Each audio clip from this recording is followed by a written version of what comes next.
I look at this as a direct attack against survivors. Survivor and advocate Brenda Tracy is furious over a new Trump administration plan to change how sexual misconduct is investigated on school campuses. The scales have been tipped towards the accused and perpetrators. The proposal would redefine sexual harassment from unwelcome conduct of a sexual nature to unwelcome conduct so severe, pervasive, and objectively offensive, it denies equal access to education. Secretary of Education Betsy DeVos says current guidelines are unfair to the accused and deprive them of due process. This unraveling of justice is shameful.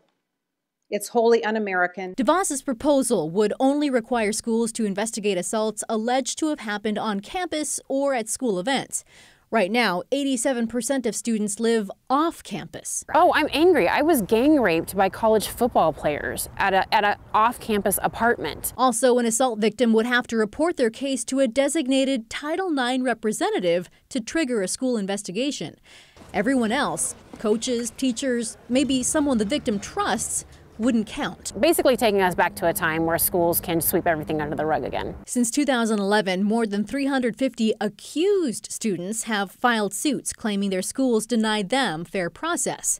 The new rules would allow attorneys for both victims and the accused to cross-examine. I think that by affording students a fair process, it protects not only the due process rights of the accused, but also the integrity of the process as a whole. Tracy hopes those who disagree with the proposal will join her in fighting it. Turn in your comments. All of our voices matter. We have to push back on this. This is not okay.